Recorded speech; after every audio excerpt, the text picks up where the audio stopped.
اعوذ باللہ من الشیطان اللعین الرجیم بسم اللہ الرحمن الرحیم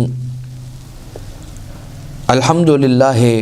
رب العالمین والصلاة والسلام علی اشرف الانبیاء والمرسلین سیدنا و نبینا و حبیب قلوبنا و شفیع ذنوبنا و طبیب نفوسنا مولانا و مولا الثقلین جد الحسن والحسین ابی القاسم المصطفى محمد اللہم صل علی محمد وآل محمد وعلى آلہ الذین اذهب اللہ عنہم الرجس وطہرہم تطہیرا اللہم صل علی محمد وآل محمد لا سیما علی الامام المنتظر والحجة الثانی عشر واللعنة الدائمة الباقية على أعدائهم ومنكري فضائلهم ومصائبهم وغاصبي حقوقهم من الأزل إلى قيام يوم الدين اما بعد. اذان محترم، گفتگو کا محور و مرکز سرکار امام علی النقی الہادی علیہ الصلاۃ والسلام کی ذات والا صفات ہے، اور مولا کی سیرت طیبہ کے کچھ پہلو آج بھی آپ کی خدمت میں پیش کرنے کی سعادت کو حاصل کرنے کے لیے حاضر ہوئے. انہی معاجز اور انہی معجزات میں سے ایک معجزہ سرکار امام ہادی علیہ الصلاۃ والسلام کا بیان کرنے والے راوی کا نام ہے حسن ابن محمد ابن علی، اور وہ یہ کہتے ہیں کہ ایک دن ایک شخص روتا ہوا امام علیہ الصلاۃ والسلام کی خدمت میں حاضر ہوا. اس کے بدن کے اعضاء کانپ رہے تھے اور لرز رہے تھے، اور آ کر یہ کہتا ہے کہ اے فرزند رسول، میرے بیٹے کو حاکم کے سپاہیوں نے گرفتار کر لیا ہے. اور گرفتاری کس وجہ سے کی ہے؟ آپ کے محبت کے الزام میں اسے گرفتار کیا، اٹھا کر لے کر گئے اور حکم دیا ہے کہ فلاں پہاڑ سے اسے نیچے پھینکا جائے اور اسی پہاڑ کے دامن میں اس کی قبر بنا دی جائے. امام علیہ الصلاۃ والسلام یہ فرماتے ہیں کہ تم کیا چاہتے ہو، یہ تو بتاؤ. کہا کہ بس میں وہی چاہتا ہوں کہ جو ایک مہربان باپ اپنی اولاد کے لیے چاہتا ہے، اپنے بیٹے کے لیے چاہتا ہے. امام علیہ الصلاۃ والسلام اسے یہ کہہ کے فرماتے ہیں کہ جاؤ، تم جاؤ. اذهب فإن ابنك يأتيك غدا إذا أمسيت ويخبرك بالعجب من افتراقه. اذهب فإن ابنك يأتيك غدا، تم چلے جاؤ، کل تمہارا بیٹا تمہارے پاس آ جائے گا، شام ڈھلے وہ تمہارے پاس آ جائے گا، اور وہ تمہیں یہ خبر دے گا، ایک ایسی خبر دے گا کہ جو تمہارے لیے بڑی تعجب کی خبر ہوگی کہ وہ وہاں سے بچ کر کیسے تمہارے پاس آیا، تو تمہیں بتائے گا. وہ خوشی خوشی گیا، اور اگلی رات بیٹا اس کا خوبصورت حالت میں، یعنی کہ امام علیہ الصلاۃ والسلام کا وعدہ ایسے پورا ہوا کہ گیا ہے تو جس حالت میں گیا تھا اس سے بہتر حالت میں واپس آیا ہے. وہ یہ کہتا ہے، باپ ہی کہتا ہے کہ بہت ہی خوبصورت حالت میں آیا، واپس پلٹا اور باپ خوش ہو گیا. آپ نے کہا کہ بتاؤ کہ ہوا کیا ہے بیٹا، سب سے پہلے یہ مجھے بتاؤ. بیٹے نے بتایا کہ ایک پہاڑ کے پاس مجھے لے گئے اور ابھی تک وہیں پر رکھا تھا مجھے، اور طے یہی تھا کہ ایک رات اسی پہاڑ کے دامن میں رہیں گے، اور حکم تھا ان لے جانے والوں کو، حکم یہی تھا حاکم کی طرف سے کہ انہیں ایک رات وہیں پر گزارنے کا حکم تھا، اور اگلے دن یہ کہنا ہے یہ حکم تھا کہ اسے اسی پہاڑ کے اوپر سے دھکیل کر گرا کے مار دیا جائے اور وہیں پر اس کی قبر بنا دی جائے. اس کام کے لیے تقریباً کچھ افراد تھے کہ جو ساتھ ساتھ بھیجے گئے تھے، اور کچھ لوگوں کو حفاظت کے لیے بھیجا گیا تھا کہ یہ کام ٹھیک سے جائیں اور کر کے آ جائیں، اور کوئی اور شخص آ کے ان کے اس کام کے اندر، جو اس بیٹے کو، اس لڑکے کو، اس جوان کو سزا دینے کا یہ کام تھا اور اس کو پہاڑ سے گرانے کا یہ کام تھا، اس میں کوئی خلل پیدا نہ کر سکے. تو کچھ افراد بھیجے تھے ساتھ. یہ آئے ہیں اور چاہتے تھے کہ اس کو وہاں سے گرائیں اور نیچے اس کی قبر بنا دیں جب یہ مر جائے۔ جب یہ اسے لے کر گئے پہاڑ کے اوپر پھینکنے کے لیے نیچے، تو اس نے وہاں پر، اس لڑکے نے کہا کہ میں نے رونا شروع کر دیا وہاں۔ اچانک میں نے 10 افراد کو دیکھا کہ وہ نمودار ہوئے، نہیں معلوم کہاں سے آئے، لیکن ان کے چہرے انتہائی خوبصورت تھے، ان کا لباس انتہائی پاکیزہ تھا، ان کے پاس ایسی بہترین خوشبو آ رہی تھی جو میں نے آج تک نہیں سونگھی تھی، اور ایسے افراد تھے کہ جیسے افراد میں نے آج تک ان جیسے افراد نہیں دیکھے کہیں۔ مجھے دیکھا انہوں نے اور پوچھا کہ روتے کیوں ہو، پریشانی کس بات کی ہے، بے چینی کیوں ہے؟ میں نے کہا کہ آپ جانتے ہیں یہ جو پہاڑ کے نیچے تیار قبر ہے، یہ تیار قبر ہے کس کے لیے؟ میرے ہی لیے ہے۔ کیا آپ کو یہ قبر نظر نہیں آتی؟ آپ مجھ سے پوچھتے ہیں کہ بے چینی کیسی ہے؟ کہا کہ ہم یہ تو جانتے ہیں کہ یہ پہاڑ، یہ جو قبر ہے یہ تمہارے لیے تیار کی گئی ہے، اور تم یہ بتاؤ کہ جو تمہیں پھینکنا چاہتا ہے کیا ہم تمہاری جگہ اسے ہی پھینک دیں؟ جب یہ سنا تو ایک مرتبہ کہنے لگا کہ کیوں نہیں؟ کہا لیکن اس کے عوض میں تمہیں حرم رسول اکرم صلی اللہ علیہ وآلہ وسلم میں خدمت کی نوکری کرنا ہوگی۔ کہا اس سے بہتر اور کیا بات ہے، ایک تو جان بھی بچ رہی ہے اور اس کے بعد رسول اکرم کے حرم مطہر میں، ان کے روضہ مقدس میں خدمت کا موقع بھی مل رہا ہے۔ کہا کہ بالکل مجھے قبول ہے۔ اور انہوں نے یہ کیا کہ جو اس لڑکے کو پھینکنے کے لیے اوپر بڑھا تھا، اوپر گیا تھا، اسی کو اٹھا کر زمین پر پھینک دیا، اور اس کے بدن کے اعضاء جوڑ جوڑ سے الگ ہو گئے اور ہو کر بکھر گئے۔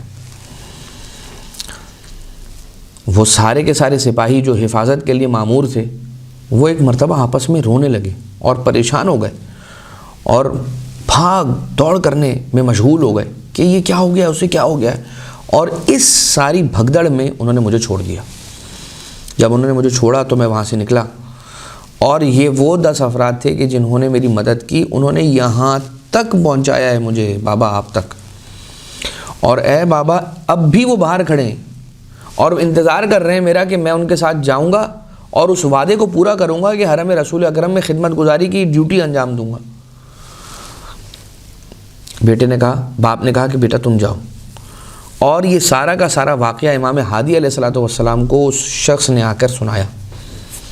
امام علیہ السلام نے فرمایا انہم لا یعلمون ما نعلم، یاد رکھو وہ لوگ وہ نہیں جانتے جو ہم جانتے ہیں۔ امام علیہ السلام نے نہیں بتایا وہ 10 لوگ کون تھے، اس لیے کہ امام نے مناسب نہیں سمجھا کہ اس بات کی خبر دیں کسی اور کو کہ وہ 10 لوگ کون تھے، لہٰذا امام علیہ السلام یہ فرماتے انہم لا یعلمون ما نعلم، جو ہم جانتے ہیں وہ لوگ وہ سب کچھ نہیں جانتے جو ہم جانتے ہیں، یعنی کہ جو عام افراد ہیں ان کا تقابل امام معصوم سے نہیں ہو سکتا، اس لیے کہ جب کوئی امام کے علم کا مقابلہ نہ کر سکے تو امام کی ذات کا مقابلہ کوئی کیا کر سکے گا۔ اب آ جائیے، ایک روایت ہے الخرائج والجرائح نامی کتاب ہے، قطب الدین راوندی کی کتاب ہے، اور اس کتاب میں جو روایت ہے وہ محمد ابن حسن ابن اشتر علوی سے روایت ہوئی ہے۔ وہ یہ کہتے ہیں کہ میں اپنا بچپنا گزار چکا تھا اور اب ایک میں گرون اپ ایج میں آ چکا تھا، اپنے والد کے ساتھ متوکل کے دروازے پر گیا، اپنے والد کے ساتھ، یہ محمد ابن حسن ابن اشتر علوی اپنے والد حسن ابن اشتر علوی کے ساتھ گیا دربار متوکل کے دروازے پر۔ وہاں طریقہ یہ ہوا کرتا تھا کہ امام علیہ السلام کے لیے لوگ اپنی سواریوں سے نیچے اتر جایا کرتے تھے، اپنی سواریوں سے نیچے آ جایا کرتے تھے، یعنی اگر امام علیہ السلام نمودار ہو جائیں اور کوئی اپنی سواری پہ بیٹھا ہو تو وہ اپنی سواری سے نیچے اتر کر امام علیہ السلام سے آ کر احترام کے ساتھ، تعظیم کے ساتھ ملتا تھا، بالکل اسی طرح سے کہ جیسے یہ سمجھ لیجئے کہ آج کے زمانے میں اگر کوئی شخص بیٹھا ہوا ہے گاڑی میں اور کسی بڑے کو، کسی بزرگ کو، کسی سینئر کو، کسی قابل احترام شخصیت کو آتا ہوا دیکھے تو وہ کیا کرتا ہے، فوراً اپنی گاڑی کا دروازہ کھولتا ہے، اپنی گاڑی سے باہر آتا ہے اور جا کر احترام اور تعظیم کے ساتھ اس شخص سے ملتا ہے۔ وہاں پر طریقہ یہی تھا۔ ایک دن کسی نے اعتراض کر دیا کہ یہ کیا ضرورت ہے لوگوں کو کہ وہ علی النقی الہادی علیہ السلام کے احترام میں اپنی سواری سے اترتے ہیں، ایک جوانی تو ہے، نعوذ باللہ من ذالک، اس کا کیا تقابل اب وہ بادشاہ کی نظروں میں اپنی عزت بڑھانے کی کوشش کرنے کے لیے تو کوئی کچھ بھی کہے گا، اور بہت کچھ کہنے والے بہت کچھ کہا کرتے تھے اپنے نمبرز بڑھانے کے لیے، جس کو آپ کہہ سکتے ہیں، یا آج کل کی زبان میں تو نہیں معلوم اس کے لیے کیا کچھ لفظ استعمال کیے جاتے ہیں جو شاید منبر کے مناسب نہیں ہیں، لہٰذا وہ الفاظ نہیں استعمال کرنے چاہیے، لیکن بادشاہ کے سامنے نمبرز انکریز کرنے کے لیے اور اپنی ویلیو اور اپنا سٹیٹس بڑھانے کے لیے، ان کی آؤ بھگت کرنے کے لیے ایسے جملے کیا ضرورت ہے؟ ان کے علم کا، ان کے مقام کا، ان کی فضیلت نعوذ باللہ کیا ہے؟ نعوذ باللہ من ذالک ثم نعوذ باللہ خاکم بدہن۔ تو یہ سنتے ہی متوکل نے کہا کہ ٹھیک ہے، میرے سارے سپاہی یہاں پر حاضر رہیں، اب حکم ہے سب کو کہ نیکسٹ ٹائم جب بھی علی ابن محمد آئیں گے، امام ہادی علیہ السلام، ان کے لیے کوئی اپنی جگہ سے خبردار کھڑا نہ ہو، کوئی اپنی سواری سے خبردار نہ اترے۔ امام علیہ السلام تشریف لائے، اور جب امام علیہ السلام تشریف لے کر آئے تو سارے کے سارے ایک ساتھ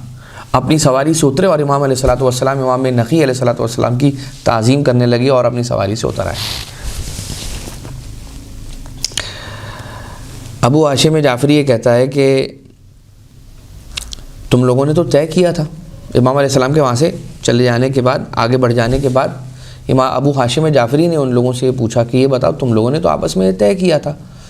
کہ اب جب بھی امام ہادی علیہ السلام آئیں گے تو تم ان کی تعظیم کے لیے اپنی جگہ اپنی سواری سے نہیں اترو گے، پھر کیا ہوا؟ کہتا ہے خدا کی قسم ہمیں خود پر قابو ہی نہ رہا اور بے اختیار ہم اپنی سواری سے اتر آئے۔ یہ امام معصوم کی ہیبت، آپ کہتے ہیں نا کہ امام معصوم علیہ السلام کے کہیں کسی مقام پہ ہونے سے کیا فرق پڑتا ہے، تو اس کی وجہ یہ ہے کہ امام کے وجود اقدس میں ایک ایسا اثر رکھا ہے پروردگار عالم نے کہ امام جہاں ہوں گے، جہاں سے گزرتے چلے جائیں گے، وہاں پر ہدایت کو بکھیرتے ہوئے چلے جائیں گے۔ اگر امام علیہ السلام کہیں سے خاموش بھی گزر جائیں، کسی قریے سے، کسی محلے سے، تو بعید نہیں کہ ان سب کی ہدایت ہو جائے۔ امام کسی کی طرف ایک نظر کرم اگر فرما دیں تو بہت زیادہ ممکن ہے کہ امام علیہ السلام کی اس نظر کرم کی وجہ سے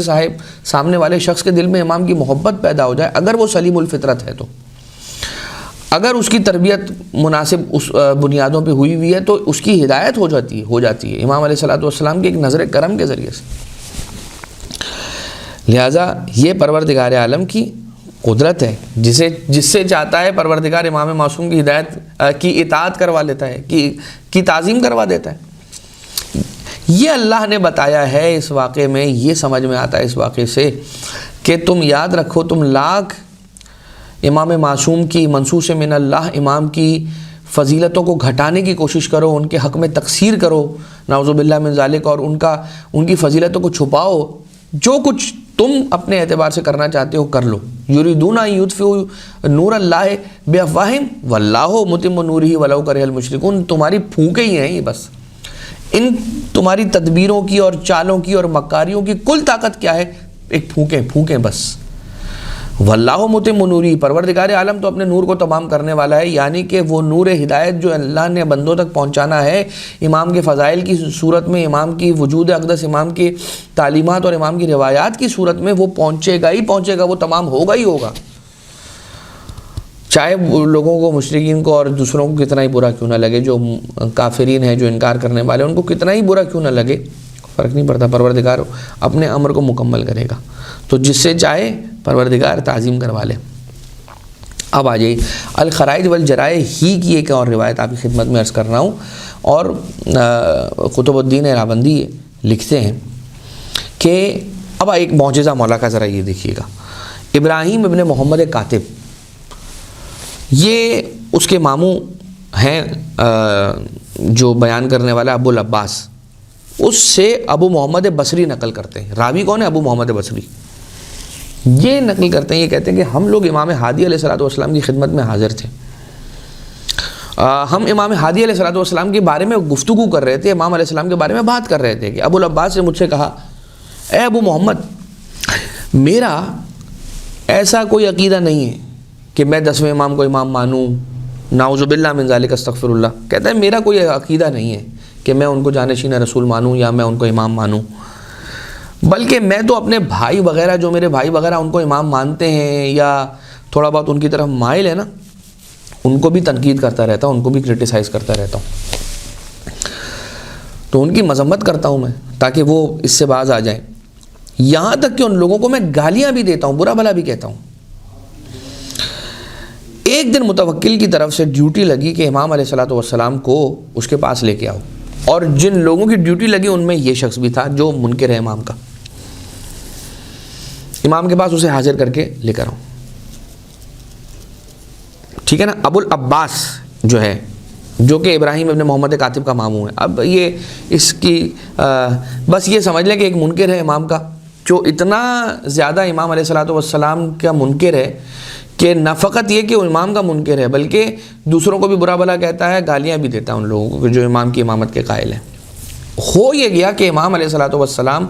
کو لے کے آنے کی متوکل کے پاس ایک ڈیوٹی لگی کہ جاؤ اور جا کے علی ابن محمد کو میرے پاس لے کر آؤ. اس ڈیوٹی کے لیے جن سپاہیوں کو بھیجا ان میں ایک یہ بھی تھا، ابو العباس.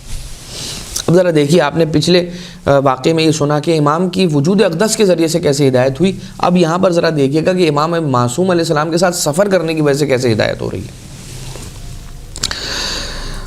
کہتا ہے کہ میں اس ٹیم کے ساتھ تھا کہ جو ٹیم امام علیہ الصلوۃ والسلام کو لینے کے لیے گئی ہے،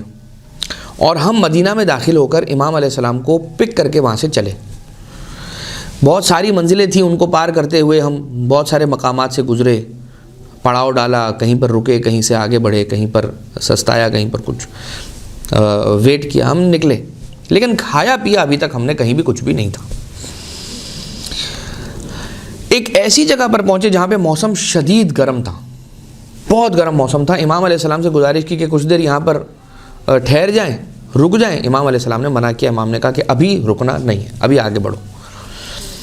ابھی تک ہم نے کچھ کھایا پیا نہیں تھا، موسم گرم تھا، صحرا ہے، خالی چٹیل میدان ہے، اور اب ہم صحرا میں پہنچ گئے. کچھ نظر بھی نہیں آ رہا ہے، دور دور تک پانی نہیں نظر آ رہا ہے، کوئی کھانا نہیں نظر آ رہا ہے، کوئی درخت نہیں نظر آ رہا ہے، کچھ بھی نہیں ہے، نو مینز لینڈ ہے. اب ہم سب امام علیہ الصلوۃ والسلام کی طرف نگاہ کر کے بیٹھے ہوئے کہ امام کی طرف دیکھ رہے ہیں. جب امام کہیں گے تو ہم رکیں گے، نہیں کہیں گے تو ہم چلتے رہنا پڑے گا بھوکے پیاسے. مولا نے فرمایا کہ تم لوگ بھوکے اور پیاسے لگتے ہو مجھے. اب کیا کہے گا یہ پلٹ کر کے؟ ظاہر سی بات ہے بھوکے اور پیاسے ہیں کہ اتنی دیر تک کھانا نہیں کھایا ہے. امام علیہ السلام نے فرمایا ایک کام کرتے ہیں کہ چونکہ تم بھوکے اور پیاسے ہو تو ہم یہیں پر اتر جاتے ہیں، یہیں پر پڑاؤ ڈالتے ہیں اور کچھ کھاتے پیتے ہیں. اب یہ سارے ایک دوسرے کو دیکھ رہے ہیں، شکلیں اپنی دیکھ رہے ہیں آپس میں. یہ سپاہی، وہ جو ٹیم تھی جو امام علیہ السلام کو مدینہ سے لے کے متوکل کے پاس آنے کے لیے گئی تھی کسی ایک دوسرے موقع پر، وہ یہ کہتے ہیں کہ ہم آپس میں ایک دوسرے کو دیکھ رہے ہیں کہ بھائی اب یہاں تو کچھ نظر ہی نہیں آ رہا، کوئی درخت ہی نہیں ہے، نہ کوئی کنواں ہے، نہ کوئی چشمہ ہے، نہ کوئی نہر ہے، نہ کچھ پانی ہے، کوئی کچھ بھی نہیں ہے، کوئی رہتا بھی نہیں ہے کہ اس کے گھر سے جا کر کچھ لے آئیں گے کھانے کے لیے. تو یہاں رکنے کا کہا، جہاں پر کھانے پینے کا انتظام تھا وہاں رکے نہیں، اور جہاں پر کچھ نہیں ہے وہاں پر روک رہے ہیں، اور گرمی بھی اتنی زیادہ ہے. تو امام علیہ الصلوۃ والسلام نے کہا کہ ہم یہاں پہ ٹھہرتے ہیں اور یہاں سے کچھ کھا کے پیتے چلتے ہیں. امام علیہ الصلوۃ والسلام کی یہ بات سن کر سارے بہت زیادہ حیران ہوئے اور یہ سوچ میں پڑ گئے کہ یہاں پر کھانا کیسے ملے گا. سوچ رہے تھے اور اتر نہیں رہے تھے اپنی سواریوں سے. امام علیہ السلام نے فرمایا تم سوچ کیا رہے ہو، جلدی جلدی اترو اپنی سواریوں سے، یہاں پر آ کر بیٹھو، جمع ہو جاؤ، کھائیں گے کچھ، پیئیں گے، بیٹھیں گے یہاں پہ. اور یہ سارے کے سارے جلدی جلدی اترے اور سارا کا سارا بچھونا جو تھا وہ بچھایا اور یہ بیٹھ گئے کہ کچھ کھانے کے لیے ملے. یہ کہتے ہیں کہ جیسے ہم اپنی سواری سے اتر کے بچھونے کی طرف گئے، پلٹ کر ہم نے پیچھے دیکھا تو درخت موجود تھا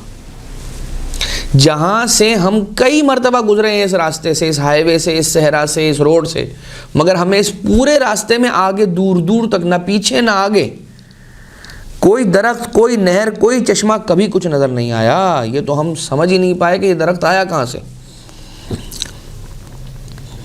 اور چاروں طرف پھیلا ہوا بس صحرا ہی صحرا ہے. بہرحال ہم اترے، استراحت کی، اس درخت کے پھلوں سے کھایا، پانی پیا، اور میں تو سارے یہ ابو العباس کہتا ہے کہ میں تو سارا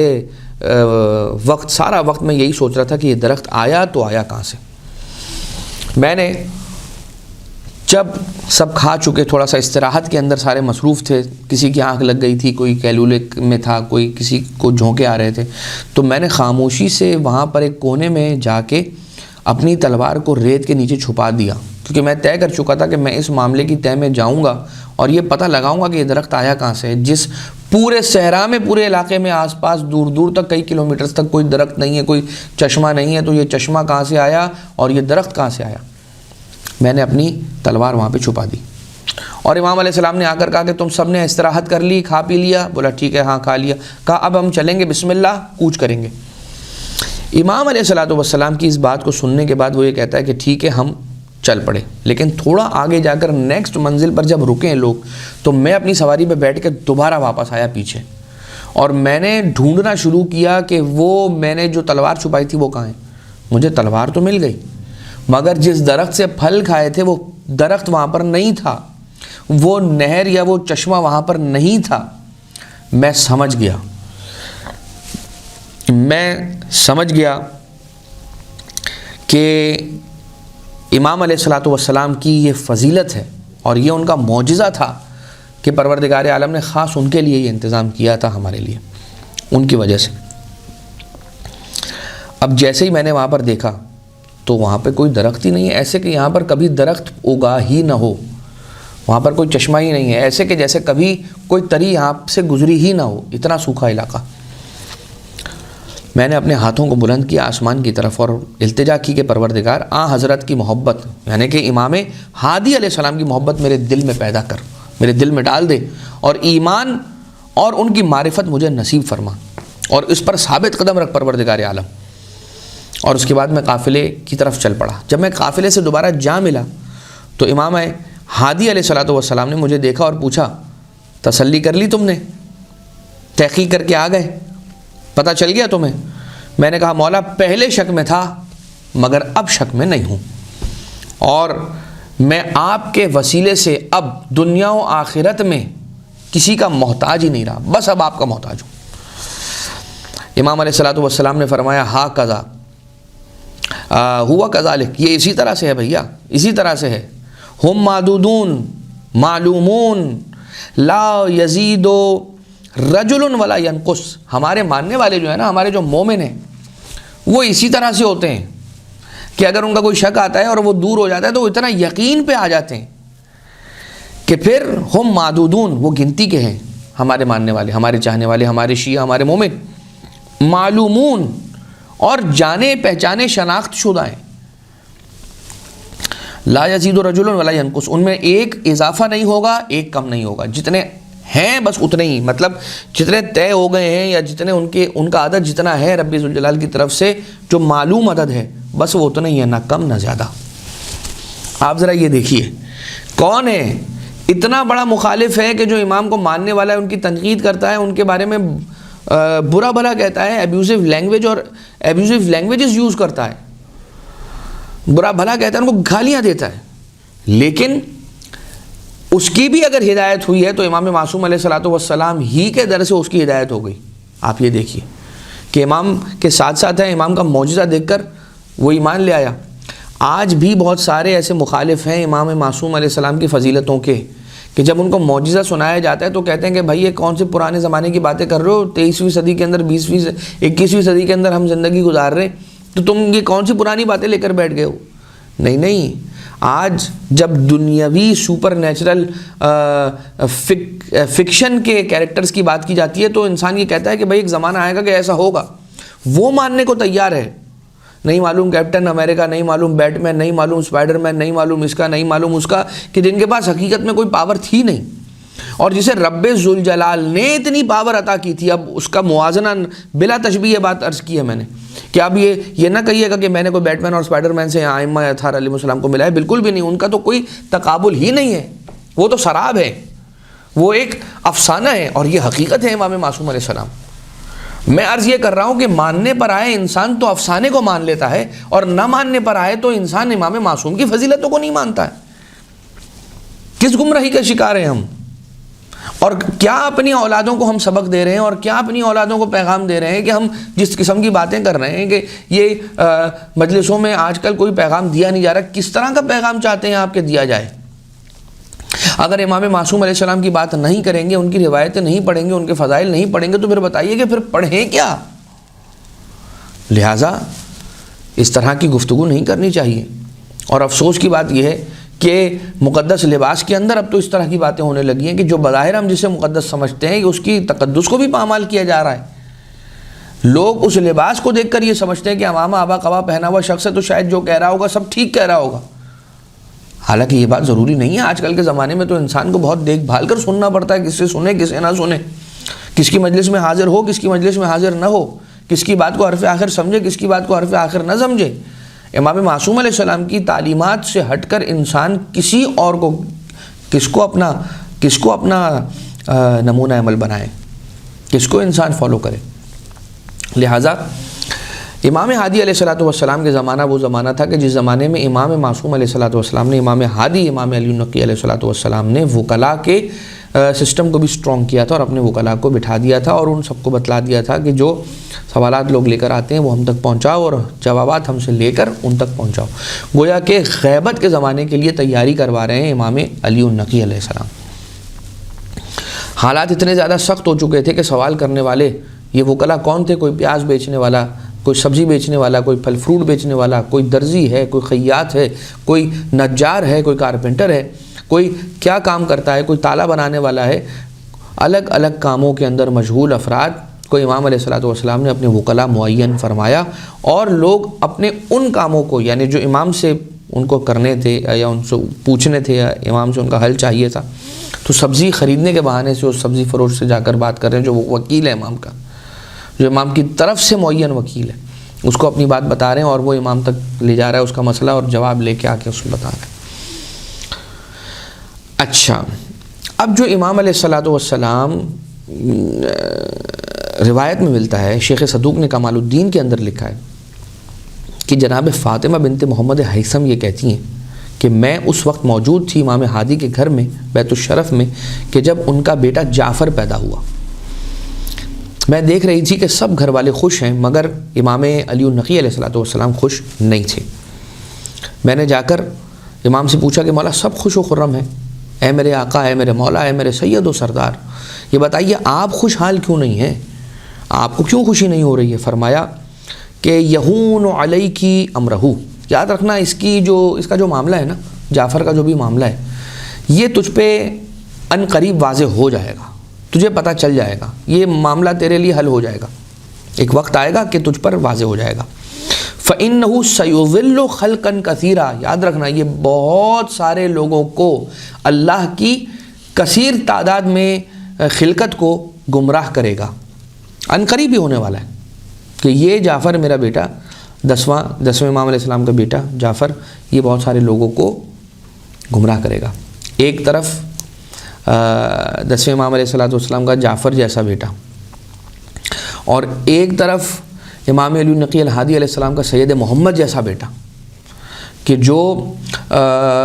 امام علی النقی الہادی علیہ السلام کے نقش قدم پر چلتے ہوئے اور ان کی تعلیمات کے مطابق اپنی زندگی کو گزارتے ہوئے آگے بڑھ رہے ہیں اور صاحب کرامات باہرات اور معجزات مشہورات ہیں, اور آج بھی ان کے در سے اتنے معجزات کا نمایاں ہونا اور عیاں ہونا اور لوگوں کی حاجتوں کا وہاں سے برآوردہ ہونا اور قبول ہونا لوگوں کے سامنے اور سب جانتے ہیں. اور وہ جو نظر ہے معروف جناب سید محمد کے اعتبار سے وہ جناب سرکار امام ہادی علیہ السلام کے بیٹے امام حسن عسکری علیہ السلام کے بھائی ہیں. مگر یہ جعفر جو تھے یہ وہی تھے کہ جب صاحب الامر علیہ السلام اپنے بابا امام عسکری علیہ السلام امام حسن ابن علی علیہ السلام کا جنازہ پڑھانے کے لیے آئے ہیں تو اس سے پہلے جعفر تھا جو آگے بڑھ کر امام کا جنازہ پڑھانے کی کوشش کر رہا ہے. اور امام علیہ السلام نے صاحب الامر علیہ السلام نے آ کر فرمایا چچا ہٹ جائیے, اس لیے کہ اس جنازے کے پڑھانے کا اہل اور محل میں ہی ہوں. خیر, جناب امام ہادی علیہ السلام پر جو مظالم ڈھائے گئے ان مظالم میں سے ایک ظلم یہ بھی تھا کہ بار بار ان کے گھر میں بغیر اجازت دروازے کے ذریعے سے یا چھتوں کو پھلانگ کر گھر میں داخل ہو جایا جاتا تھا, اور یقیناً امام علیہ السلام کی پرائیویسی بھی ڈسٹرب ہوتی تھی اور امام کی حرمت کو بھی تعظیم اور ان کی احترام کو پامال کیا جاتا تھا اس قبیح فعل کے ذریعے سے. یہاں پر ایک مرتبہ مروج الذہب ایک کتاب ہے, اس کے اندر ایک روایت کو لکھا ہے, کسی نے شکایت لگا دی متوکل ملعون کو کہ امام علیہ السلام کے گھر میں کچھ خطوط رکھے ہوئے ہیں اور کچھ اسلحہ ہے کہ جو شہر قم کے شیعوں نے بھجوایا ہے اور امام علیہ الصلوۃ والسلام تمہارے خلاف قیام کرنے والے ہیں. حالانکہ ایسی کوئی بات نہیں تھی. متوکل نے اپنے کچھ ترک سپاہیوں کو کہ جنہیں اس نے لا کر یہاں پہ بسایا ہوا تھا شہر سامرہ میں، انہیں سیف ہاؤس بھی دیا تھا اور اپنی انویژنز کے لیے ان ترک فوجیوں کو اس نے بہت یوز کیا ہے. اور یہ ترک فوجی وہ تھے کہ جو بغداد میں رہے اور جو بغداد کے اندر رہتے ہوئے وہاں پہ زندگی گزار رہے تھے. کام ختم ہو گیا تھا، واپس نہیں گئے لیکن بغداد ہی میں رہے. تو اسے سامرہ کیوں شفٹ کرنا پڑا؟ اس لیے کہ بغداد شہر میں ان ترک فوجوں کے ہاتھوں ایسے کام ہو رہے تھے کہ جو بہت زیادہ ڈسٹربنس پیدا کر رہے تھے شہر بغداد کے اندر. مثال کے طور پر خواتین کی عصمت دری ہو رہی تھی، وہاں پر لوگوں کا ساز و سامان لوٹا جا رہا تھا، وہاں پر لوگوں کا امن و آشتی خراب ہو رہی تھی، جو جنرل پیس ہے وہ خراب ہو رہا تھا شہر کا. اس کی وجہ سے پھر متوکل نے اپنے ان ترک فوجیوں کو بھیجا سامرہ اور بہرحال پھر بعد میں اپنا بھی دارالخلافہ وہاں پر بنا لیا. ترک فوجیوں کو بھیجا کہ جو مزاج کے اندر سخت ہیں اور بے رحم ہیں، ان کو امام علیہ الصلوۃ والسلام کے پاس بھیجا کہ وہ جا کر دروازے کو بغیر اجازت کے کھول کے اندر جا کے تلاشی لیں. اور بہرحال پورے اختیارات کے ساتھ بھیجا تھا ان ترک فوجوں کو. جب آئے ہیں انہوں نے حملہ کیا، تلاشی لی، انہیں کچھ نہ ملا. امام علیہ الصلوۃ والسلام کے گھر سے کچھ نہ ملا. ایک حجرے کے اندر امام قبلہ روح ہو کر قرآن کریم کی آیتوں کی تلاوت کے اندر مشغول تھے امام ہادی علیہ السلام. اور امام علیہ الصلوۃ والسلام کے اس انداز کو دیکھ کر بھی ان کو رحم نہیں آیا کہ مولا قرآن کریم کی تلاوت فرما رہے ہیں اپنے مصلی پر بیٹھے ہوئے اپنے ایک حجرے کے کونے کے اندر، لیکن یہ آئے اور امام علیہ الصلوۃ والسلام کو گھسیٹتے ہوئے گرفتار کر کے دربار لے کر آئے. جب یہ دربار لے کر آئے تو عالم یہ تھا دربار میں کہ متوکل کے ہاتھ میں شراب کا جام تھا اور یہ شراب پیتا جاتا تھا. امام علیہ السلام کو آتا ہوا دیکھا تو کھڑا تو ہوا تعظیم میں، لیکن جام شراب امام کی طرف پیش کیا، نعوذ باللہ من ذالک، اور امام کو پیشکش کی اور دعوت دی. امام علیہ السلام نے فرمایا کہ واللہ ما یخامر لحمی و دمی قطو، ہمارے گوشت اور خون میں کبھی یہ خمر کی برائی داخل ہوئی نہیں ہے، شراب کی برائی کبھی داخل نہیں ہوئی. ہمارا لحم، ہمارا گوشت، ہمارا خون اس سے پاک ہے. تو کہا ٹھیک ہے پھر کوئی شعر پڑھ کر سنائیں. امام علیہ السلام نے فرمایا کہ میں بہت کم شعر پڑھتا ہوں لیکن تم کہہ رہے ہو تو سنو.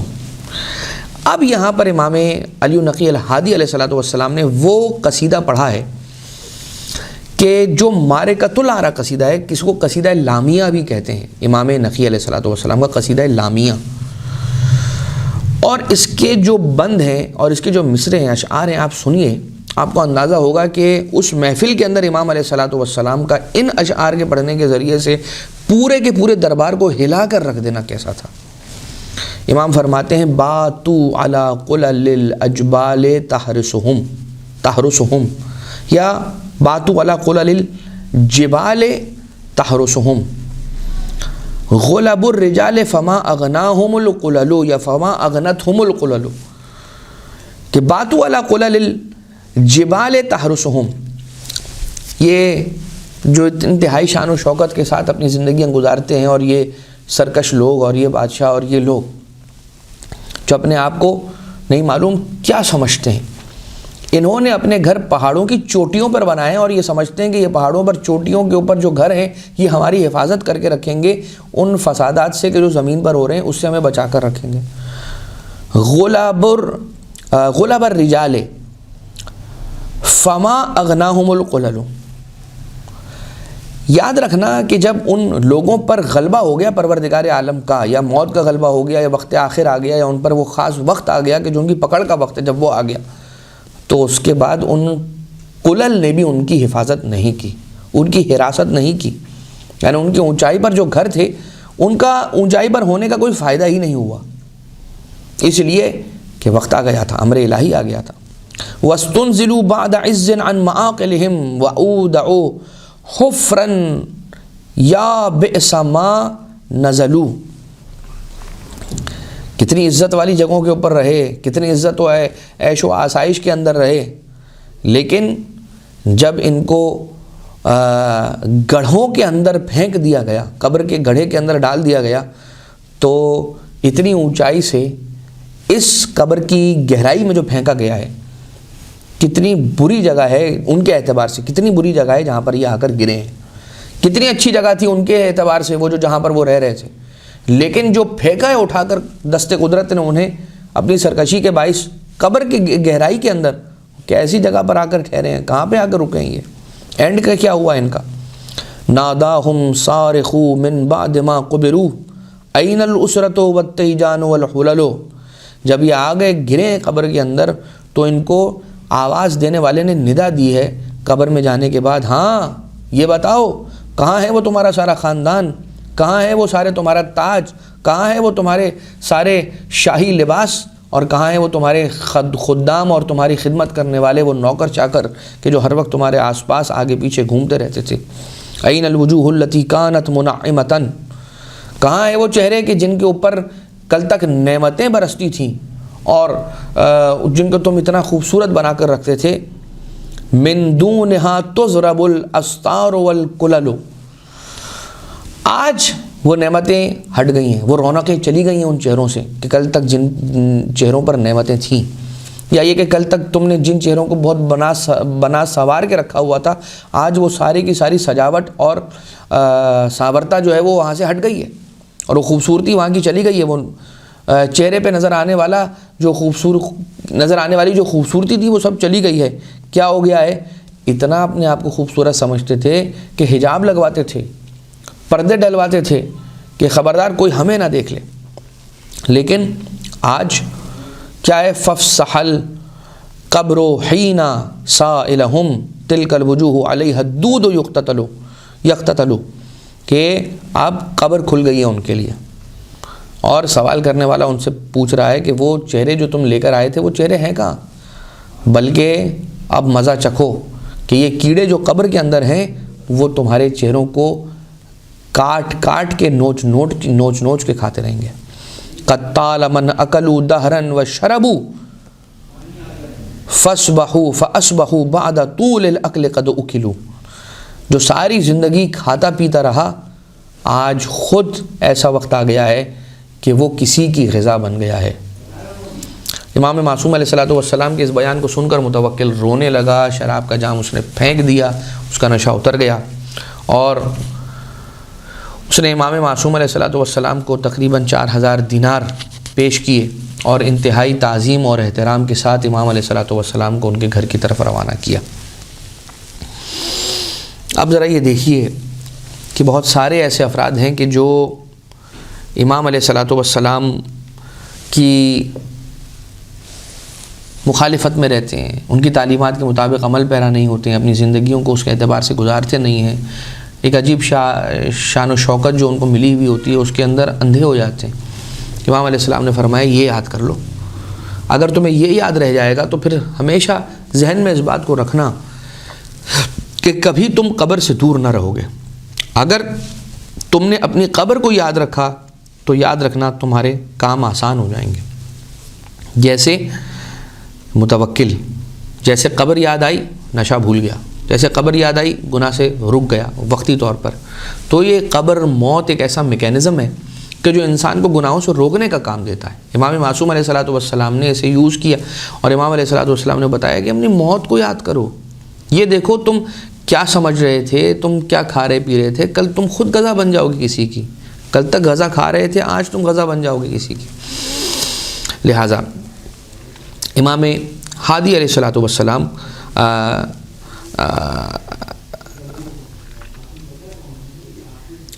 کے ذریعے سے ہم تک ایک ایسی زیارت پہنچی ہے کہ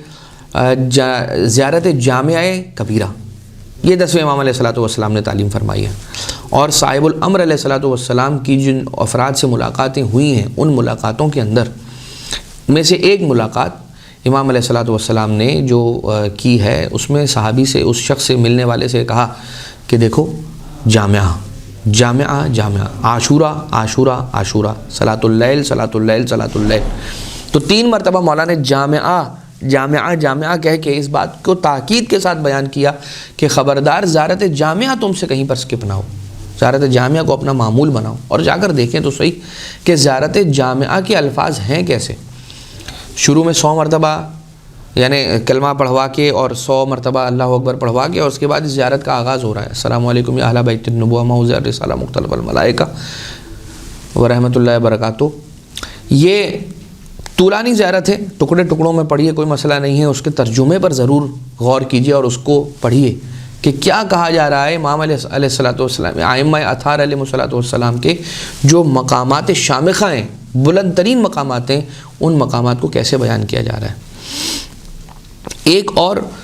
دعا ہے امام علی النقی علیہ الصلوۃ والسلام ہی کی جو شدائد اور مشکلات کے وقت پڑھنے کے لیے ہے، جو مفاتیح الجنان کے اندر بھی لکھی ہے، اور وہ دعا ہے کہ جس کا آغاز یا من تحل بہ عقد المکارہ، یہاں سے شروع ہو رہی ہے۔ اور یہ دعا جو ہے آپ کو امام علی النقی الہادی علیہ الصلوۃ والسلام کے دعاؤں کے صحیفے میں بھی مل جائے گی، جیسے صحیفہ سجادیہ ہے ویسے ہی اسی طرح سے صحیفہ نقویہ بھی ہے یا صحیفہ ہادیہ بھی ہے۔ امام ہادی علیہ الصلوۃ والسلام کا صحیفہ موجود ہے کہ جس کے اندر دعاؤں کو جمع کیا گیا ہے۔